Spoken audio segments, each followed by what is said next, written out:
3 months after the memorial ceremony, the effects of Kamala Devi's story continued to ripple through the lives of everyone who had been touched by the mystery.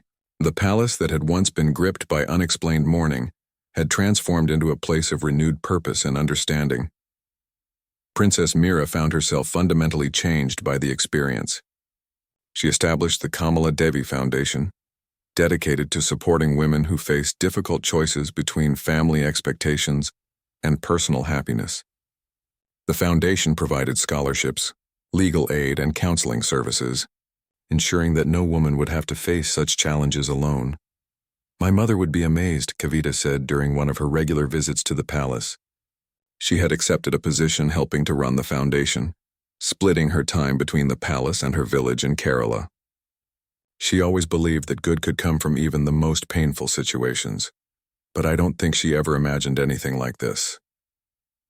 The other royal families had been equally inspired. The Mysore Palace had started a program to reconnect with former staff members and ensure they were properly honored for their service. The Udaipur family had established a scholarship fund for the children of palace workers. The Travancore descendants had opened their archives to researchers, studying the contributions of forgotten women in royal history. Dr. Malhotra, despite his advanced age, had become something of a celebrity. His story of helping Kamala Devi disappear had sparked conversations across India about the importance of compassion over rigid tradition. He spent his remaining years speaking at medical conferences about the ethical responsibilities of doctors to protect their patients from social harm. Perhaps the most significant change came in how the palaces operated on a daily basis. The rigid social hierarchies that had once seemed unshakable began to soften. Staff members were encouraged to speak up about problems and suggestions. Regular forums were established where everyone, from the highest-ranking official to the newest servant, could share their thoughts and concerns. Ravi Nair had moved to a small house near the palace, where he served as the foundation's poet-in-residence. His job was to collect and preserve the stories of people who had been overlooked by history. His gentle presence and Kamala's example had inspired dozens of staff members to share their own family stories and struggles. "She's still bringing people together," he would often say with a smile. Even in death, Kamala continues to heal relationships and build bridges. The mysterious computer program that had started everything remained in place, but it had been modified. Instead of monitoring just one person's vital signs, it now served as a memorial system for all palace staff members, past and present. When any former employee passed away, the system would automatically notify the palaces so that proper respects could be paid. Inspector Sharma had closed his official investigation, but he continued to visit the palace occasionally. The case had become famous in law enforcement circles as an example of how love and determination could create elaborate solutions to complex human problems. He often spoke about it at training conferences, using it to illustrate the importance of looking beyond the obvious explanations. 1 year after the mysterious mourning orders first appeared, the palaces held an anniversary celebration. This time it wasn't a memorial, but a festival of life and second chances. Kavita had given birth to a daughter, whom she named Kamala in honor of her grandmother. The baby was blessed in a ceremony that brought together people from all 4 royal families and hundreds of villagers from Kerala. As Princess Mira held little Kamala during the blessing ceremony, she thought about the incredible journey that had brought them all to this moment. A mysterious mourning order had revealed a story of love, sacrifice, and forgiveness that had touched countless lives. More importantly, it had taught them that sometimes the most profound truths are hidden in plain sight, waiting for the right moment to emerge. The baby gurgled happily in her arms, completely unaware that she was named after a woman whose courage had changed the lives of so many people. As Mira looked around at the gathered crowd, royal family members, village farmers, palace staff, and Kerala teachers all celebrating together, she realized that this was Kamala Devi's greatest legacy. She had shown them that love truly could overcome any obstacle, and that understanding was always possible if people were willing to listen to each other's stories. The palace bells rang out across the countryside, but this time they rang with joy rather than mysterious sorrow. The mourning was finally over, replaced by a celebration of life, love, and the power of second chances. Somewhere in the peaceful village of Thiruvalla, in the archives of 4 royal palaces, and in the hearts of everyone who had learned her story, Kamala Devi's spirit lived on, continuing to bring people together and teach them about the importance of compassion over judgment. The mystery that had begun with unexplained mourning orders had evolved into something beautiful and lasting, a reminder that every person's life has value, and that it's never too late to honor those we have failed to appreciate in their lifetime. The memorial ceremony for Kamala Devi was unlike anything the palaces had ever organized.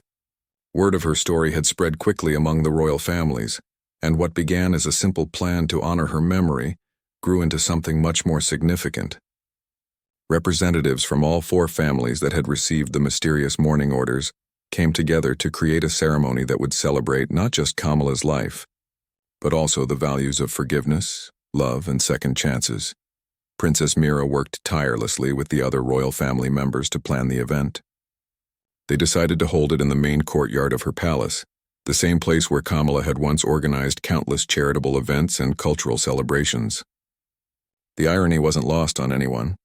She was finally receiving her due honor in the very place where she had once been denied it. Kavita and Ravi arrived 2 days before the ceremony, accompanied by several villagers from Tiruvalla who had wanted to pay their respects. The palace staff, once they learned the full story, went out of their way to make them feel welcome. Many of the older servants remembered Kamala fondly and were overjoyed to learn that she had lived a full and happy life. The most emotional moment came when Kavita was shown to the room that had once been her mother's quarters during her years of service. The room had been kept exactly as it was, although no one could explain why. Perhaps on some level, the palace itself had been waiting for this moment of reconciliation. Amma would have been so happy to see this, Kavita whispered as she touched the familiar furniture and looked out the window at the gardens her mother had loved. She always hoped that someday understanding would replace judgment. As news of the ceremony spread beyond the royal circles, an unexpected thing happened. People from all walks of life began asking to attend.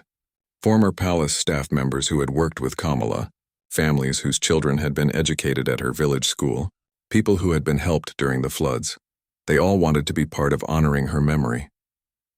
The ceremony was scheduled for sunset, the time when Kamala had always said the palace looked most beautiful. As the hour approached, the courtyard filled with an extraordinary gathering of people. Royal family members sat alongside village farmers, aristocrats shared space with teachers and medical workers, and palace staff mingled with people who had never seen such grandeur before. Prince Arjun stood to address the gathering, his voice carrying clearly across the courtyard. "We are here today to honor a woman who taught us that true nobility comes not from birth or title, but from how we treat others and how we choose to live our lives. Kamala Devi served our families with dedication, but more importantly, she lived her life with grace, courage, and love." Dr. Malhotra, despite his age, had insisted on speaking at the ceremony. His voice was weak, but his words were powerful. 15 years ago, I helped a young woman disappear because I believed she deserved a chance at happiness. Today, I'm grateful that we can all celebrate the fact that she found exactly that. Kamala's life proves that sometimes the greatest courage is in starting over. Ravi Nair stepped forward to share some of his wife's poetry, verses she had written about her love for both her birth family and her chosen family. His gentle voice reading her words about hope, forgiveness, and the beauty of simple village life brought tears to many eyes. But it was Kavita who provided the most profound moment of the evening. Instead of speaking about loss and sadness, she chose to talk about the lessons her mother had taught her about finding joy in unexpected places. "My mother used to say that life doesn't always go according to our plans, but that doesn't mean it can't be beautiful," Kavita said, her voice strong and clear. She was forced to leave the life she knew, but she built something even more meaningful in its place. "She taught me that home isn't a place, it's the love we carry and share with others." As the ceremony continued, something magical began to happen. The artificial boundaries between different social classes and backgrounds seemed to dissolve. People shared stories, exchanged contact information, and made plans to visit Kamala's village school and continue her charitable work. One of the most touching moments came when the elderly minister Rajesh, who had revealed the truth about Kamala's supposed death, stood up with tears in his eyes. "I want to publicly apologize for the role I played in denying Kamala the respect she deserved 15 years ago. We let pride and tradition blind us to what was right, Today we not only honor her memory, but we promise to learn from our mistakes. The ceremony concluded with the lighting of traditional oil lamps, one for each year of Kamala's hidden life. As hundreds of small flames flickered in the growing darkness, the courtyard was filled with a warm, golden light that seemed to symbolize the love and understanding that had finally triumphed over prejudice and misunderstanding. Princess Mira stood beside Kavita as they watched the lights, thinking about how a mysterious computer program and automatic mourning orders had led to this moment of healing and unity. Sometimes, she reflected, the most important truths come to us in the most unexpected ways. The mysterious mourning that had begun a week earlier was no longer mysterious. The palace was finally mourning properly, with full knowledge of who they had lost and why she mattered. But more than that, they were celebrating a life that had been lived with dignity and love, despite enormous challenges. The revelation about Kamala Devi's true fate sent ripples of emotion through all four royal families. Princess Mira found herself unable to sleep that night, haunted by the image of a young woman forced to fake her own death, simply to escape the judgment of the families she had served so loyally. The palace that had been mysteriously mourning for days now had a face and a story to attach to its grief. The next morning, Mira made a decision that would surprise everyone. She announced that she wanted to travel to Kerala to meet Kamala Devi's family and pay her respects properly. This woman served our families for years, she told Prince Arjun and the assembled courtiers. The least we can do is honor her memory correctly, even if we're 15 years too late. Dr. Malhotra, despite his advanced age, volunteered to accompany them on the journey. Kamala would have wanted the families to know the truth, he said. And her daughter deserves to hear from you directly that her mother was valued and remembered. The journey to the small village of Thiruvala in Kerala took most of the day. As their convoy of cars wound through the lush green hills and peaceful backwaters, Mira felt a growing sense of anticipation, mixed with shame. How different might things have been if the royal families had been more understanding 15 years ago? The village was exactly as Dr. Malhotra had described, a quiet place surrounded by coconut palms and rice fields, where life moved at a gentle pace. The local people watched with curiosity as the official cars pulled up to a modest house with a small garden full of flowering plants. Kavita Nair, Kamala Devi's daughter, was waiting for them. She was a beautiful young woman in her 20s with her mother's gentle eyes and graceful bearing. Despite the circumstances, she welcomed the royal visitors with traditional hospitality, offering them seats on the veranda and serving fresh coconut water. My mother spoke of the palaces often, Kavita said, her voice soft but strong. She never held any anger toward the royal families even after everything that happened. She said they were bound by tradition and couldn't help their initial reaction to her marriage. Mira felt tears welling up in her eyes. Your mother was far more forgiving than we deserved. We failed her when she needed support the most. Ravi Nair, Kamala's husband, joined them on the veranda. He was a quiet man with kind eyes, and it was clear that the loss of his wife was still fresh and painful. Kamala always said that love conquers all obstacles in the end, he said simply. She believed that one day the families would understand and accept what we had. Tell us about her life here, Prince Arjun requested gently. Kavita's face lit up as she began to share memories. Amma became the heart of our village. She started a school for children whose families couldn't afford education. She organized medical camps when Dr. Malhotra would visit. During the floods 5 years ago, she turned our house into a shelter for displaced families. The picture that emerged was of a woman who had channeled her natural gift for service into a new community that embraced her completely. She had lost the grand palaces and royal ceremonies, but she had gained something more precious, a place where she was loved for who she truly was, not for her position or family connections. She never stopped wearing the small pendant you gave her, Ravi told Mira, referring to a traditional palace insignia that senior staff members received. She kept it as a reminder of the good times before things became complicated. Dr. Malhotra spoke up, his voice heavy with emotion. I visited Kamala just 2 weeks before she passed. She was weak, but her spirit was still strong. She told me she had no regrets about the choice we made. She said that being forced to leave the palaces had led her to the greatest happiness of her life, her family, and her work in the village. As the afternoon wore on, More villagers came to pay their respects and to meet the royal visitors. Story after story emerged of Kamala's kindness, her wisdom, and her dedication to helping others. It became clear that while the palaces had mourned a mysterious death, this village had lost a beloved leader and friend. The most touching moment came when Kavita brought out a collection of letters her mother had written but never sent. She wrote to the royal families every year on the anniversary of her supposed death, Kavita explained. She wanted to tell you about her life, about my birth and childhood, about Papa's poetry books, about the school. But she never sent them because she didn't want to cause any trouble. Mira read through the letters with growing amazement. They were filled with love, forgiveness, and genuine concern for the welfare of the palace staff and royal family members Kamala had once worked with. There was no bitterness, no accusations, only the hope that everyone was well and happy. She truly loved you all, Ravi said quietly. Even after everything, she considered herself part of the palace family. That's why she asked Dr. Malhotra to set up the monitoring system. She wanted the palaces to know when she passed, not out of pride or revenge, but out of love. She wanted one last chance to bring the families together in shared memory.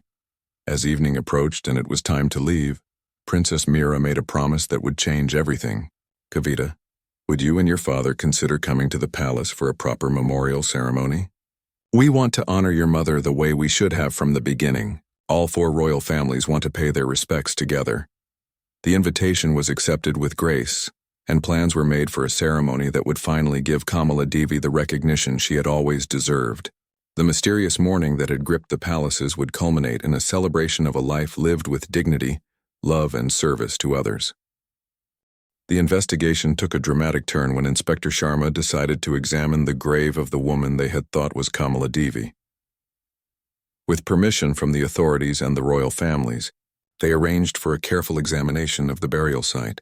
What they discovered would shake the very foundations of what everyone believed about that tragic day, 15 years ago. Dr. Sarah Matthews, a forensic expert from Delhi, arrived at the small cemetery outside the city where Kamala Devi had been laid to rest. The grave was simple, marked only with a small stone bearing her name and dates. As the investigation team carefully opened the site, Princess Mira and Prince Arjun waited nearby, their hearts heavy with anticipation. After several hours of careful work, Dr. Matthews emerged with a grim expression. "Inspector, we need to talk privately," she said, pulling off her gloves. The tone of her voice made everyone's stomach drop. When the results came back from the laboratory 3 days later, they confirmed everyone's worst fears and hopes simultaneously. The body in the grave was not Kamala Devi. The woman buried there was approximately the same age and height. But dental records and bone structure analysis proved conclusively that it was someone else entirely. So Kamala Devi really has been alive all these years, Mira whispered when Inspector Sharma shared the results. But if she just died 3 nights ago, where has she been living? And who was the woman we buried? The inspector had been working tirelessly to answer these questions. We've identified the woman in the grave. Her name was Priya Sharma, a homeless woman from the city who had been missing for several weeks around the time of Kamala Devi's supposed death. It appears that after the car accident, someone deliberately switched the bodies. But who would do such a thing? Prince Arjun asked.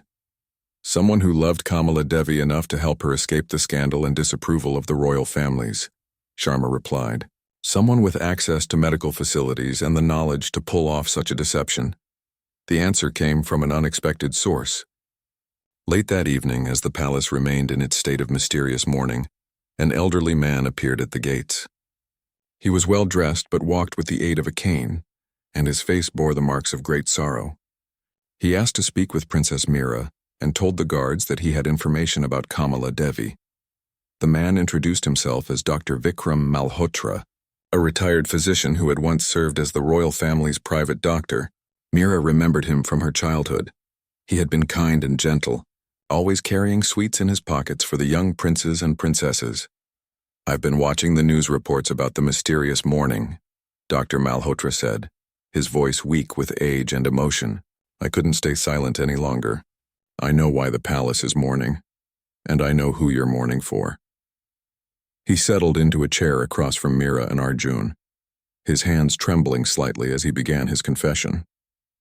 15 years ago, I was the doctor called to the scene of Kamala Devi's accident. She was badly injured, but not dead. However, when I learned about the scandal surrounding her secret marriage and heard how angry the royal families were, I made a decision that has haunted me ever since. "What did you do?" Mira asked softly. "I told everyone she was dead. I arranged for another body to be buried in her place. A homeless woman who had died in the hospital that same night from natural causes. I helped Kamala Devi disappear." The room was so quiet that the ticking of the old grandfather clock sounded like thunder. Dr. Malhotra continued, tears now flowing freely down his weathered cheeks. "She was pregnant, you see. The secret marriage wasn't just about love, she was carrying her husband's child. I couldn't bear the thought of the royal families rejecting her and her unborn baby. So I helped her start a new life." "Where did she go?" Arjun asked. "To a small village in Kerala, where her husband's family welcomed her.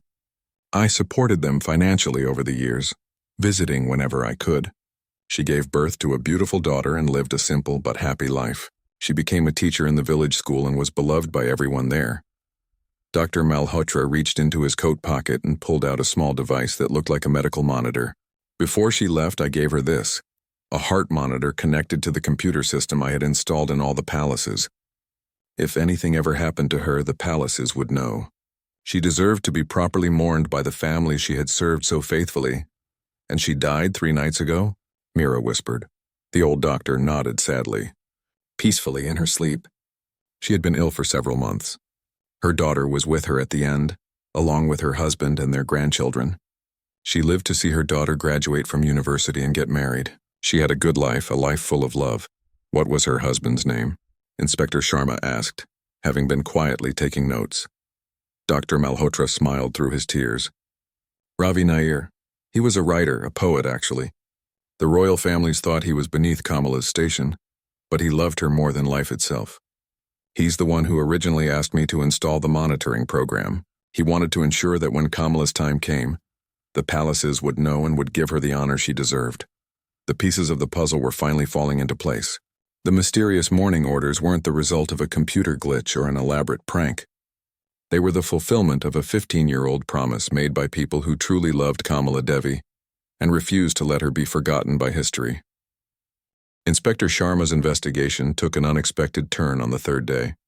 While examining the computer systems more carefully, his technical expert made a discovery that left everyone speechless.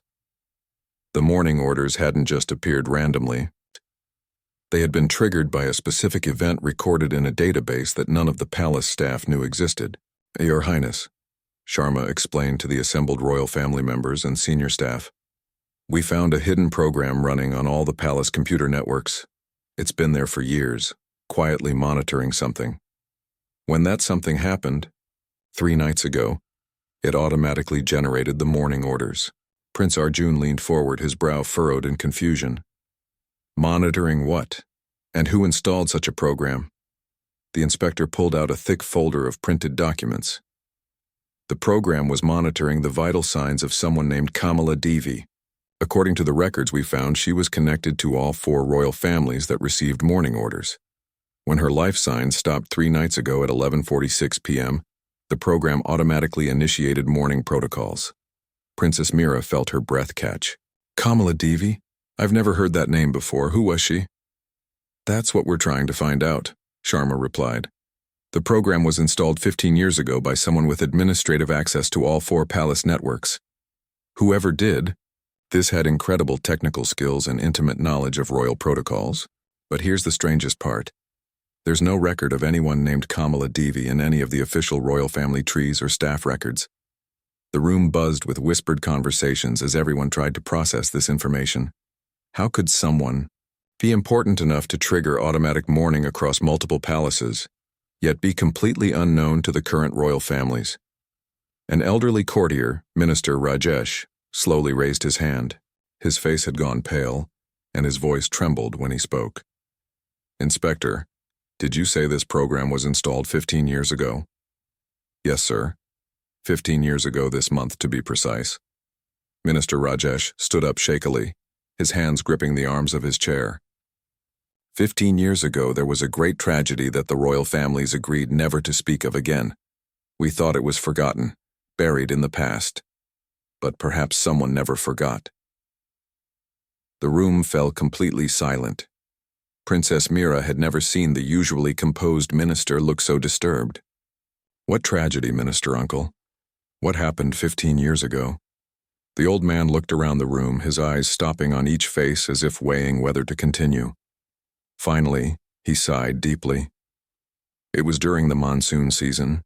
There was a young woman who served all 4 royal families as a special liaison. She helped coordinate charitable activities, cultural events, and maintained connections between the families. Her name was Kamala Devi. Inspector Sharma leaned forward intently. "What happened to her?" "She died in a car accident while traveling between palaces on official business. It was a terrible tragedy. She was only 28 years old, brilliant, beloved by everyone who knew her. But there was a scandal surrounding her death." "What kind of scandal?" Mira asked softly. Minister Rajesh's voice grew heavy with old pain. It came out that she had been secretly married to someone the families didn't approve of. When the families learned about this after her death, they were so angry about the deception that they decided not to give her the royal honors she deserved. She was buried quietly, with minimal ceremony. The families agreed to never mention her name again, to erase her from their histories. The inspector was writing furiously in his notebook. "So she was denied proper mourning rites?" "Yes," the minister replied, tears forming in his eyes. Looking back, it was cruel and unfair. She had served the families faithfully for years, but pride and tradition blinded us to doing what was right. Someone who loved her must have installed that program to ensure she would be properly mourned when her time came. "But she died 15 years ago," Prince Arjun said, confused. "Why would the program trigger now?" Inspector Sharma looked up from his notes. "That's something we need to investigate. Either the program was set to trigger on a specific anniversary or—" He paused, a strange expression crossing his face. "Or what?" Mira prompted. "Or Kamala Devi didn't actually die 15 years ago." The suggestion hung in the air like a physical presence. The idea that someone could have faked their death and lived in secret for 15 years seemed impossible. Yet everything about this situation was impossible. Minister Rajesh sat down heavily. "I attended her funeral myself. I saw her body. She was definitely dead." "Bodies can be misidentified," Sharma said carefully, "especially in traumatic accidents. What if the woman you buried wasn't actually Kamala Devi? What if she somehow survived and has been living somewhere else all these years?" The room erupted in excited conversations as people considered this possibility. If Kamala Devi had been alive all this time, then the mourning orders made perfect sense. Someone who had loved her, who knew about the program, would have triggered it when she finally did pass away. But this raised even more questions. Where had she been living? Who had been caring for her? And most importantly, who had loved her enough to spend 15 years planning her proper mourning? The next morning brought no relief from the strange circumstances that had gripped the palace. If anything, the mystery had deepened overnight. Princess Mira woke to find that additional mourning customs had been implemented while she slept. The palace fountains had been turned off, their joyful bubbling silenced. All mirrors in the common areas had been covered with black cloth, following ancient traditions reserved for the death of someone very important. Raja Singh, the head of palace security, was pacing in his office when Mira found him. His usually pristine uniform was wrinkled and his eyes were red from lack of sleep.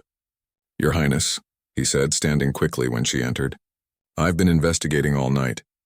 The mourning order came through the proper computer system, but here's what's strange. There's no digital trail beyond that. It's as if the order appeared from thin air." Mira sat down across from him, studying the printed decree he handed her. The paper felt official, the seal looked authentic, and the signature appeared genuine. "Have you spoken to the royal secretary?" "That's where it gets even more puzzling," Singh replied, running his hands through his graying hair. "Secretary Kumar swears he never sent this order. But when we checked his computer, there's a record of the document being created from his account at exactly 11:47 p.m. last night. He claims he was at home sleeping at that time. Could someone have hacked his account? We thought of that too. But the security footage shows Kumar leaving the office at 6 p.m. yesterday and not returning. The building was locked and no one else entered his office." Yet somehow this order was created and sent from his computer 7 hours later. The implication sent a chill down Mira's spine. She walked to the window and looked out at the courtyard, where life continued under the shadow of this unexplained mourning. Servants moved quietly, speaking in hushed tones. The usual laughter of children playing had been replaced by an eerie silence. "There's something else," Singh continued. "I've been checking with other palaces and royal households across the country. 3 other families received similar mourning orders last night, all at exactly the same time. All from their own staff, all with no explanation, all mourning unknown deaths." Mira turned back to face him, her heart racing. 3 other palaces? This isn't just happening to us. The Mysore Palace, the Udaipur royal family, and the descendants of the Travancore kingdom all received identical orders to begin official mourning. All from their own trusted staff members who claim they never sent the orders. All with the same mysterious timing. The room fell silent as they both contemplated what this could mean. A coordinated mystery affecting multiple royal families across India was far more serious than a simple administrative error. "Have you contacted the police?" Mira asked. "I called the local station this morning. Inspector Sharma is coming this afternoon to investigate." "But Highness, this feels bigger than a local police matter. 4 royal families, all mourning unknown deaths, all on the same night. This has to be connected to something larger." Mira spent the rest of the morning walking through the palace, observing how the mysterious mourning order was affecting everyone. In the kitchen, she found the elderly cook, Lakshmi, preparing the traditional simple meals served during mourning periods. "Lakshmi, auntie," Mira said gently. "How are you feeling about all this?" The old woman looked up with worried eyes. "Beta, in my 50 years working in royal kitchens, I have seen many sorrows. But this feels different. It's like we're mourning a spirit. Someone who exists but doesn't exist. My grandmother used to tell stories about such things." "What kind of stories?" Lakshmi's voice dropped to a whisper. "Stories of great souls who were forgotten by history. Souls who died without anyone to mourn them properly. Sometimes, the stories said, the universe itself would create mourning when none existed, to honor those who had been overlooked." While Mira didn't believe in supernatural explanations, something about the old woman's words resonated with her. The palace felt heavy with genuine grief, as if they truly were mourning someone real. But who?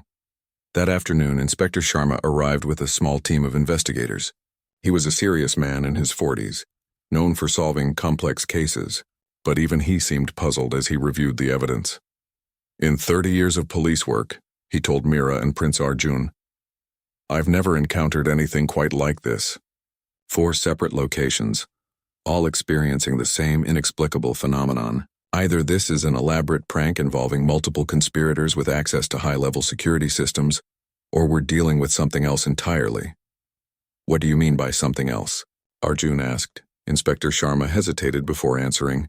"I mean, we might be looking at this from the wrong angle. Instead of asking who sent these orders, perhaps we should be asking who we're mourning for. Maybe someone did die. Someone important enough to trigger mourning across multiple royal families. We just don't know who yet." The morning of September 15th began like any other in the Grand Palace of Rajasthan. Servants hurried through marble corridors, preparing for the day's ceremonies. The golden walls reflected the early sunlight, and peacocks wandered the manicured gardens as they had for centuries. But by noon, everything would change in ways no one could have imagined. Princess Mira was in her chambers, selecting jewelry for the afternoon's charity event, when she heard the first bell. It was not the usual call to prayer or mealtime. This bell rang with a deep, mournful tone that made her heart skip. She paused, her diamond earrings forgotten in her hands. The bell continued, joined by another, then another, until the entire palace complex resonated with the sound of mourning. Her lady-in-waiting, Kamala, rushed into the room with wide eyes. "Your Highness, the flags are being lowered to half-mast. The palace guards are wearing black armbands." Her voice trembled with confusion and fear. Mira dropped her jewelry and ran to the window. Below in the courtyard, she could see the household staff gathering in small groups, whispering among themselves. Their faces showed the same bewilderment she felt. The royal standard, which had flown proudly just moments before, was indeed being lowered by solemn-faced guards. "But who?" Mira whispered to herself. "Who has died?" She quickly dressed in simple clothes and made her way through the palace corridors. Everywhere she looked, she saw the signs of official mourning.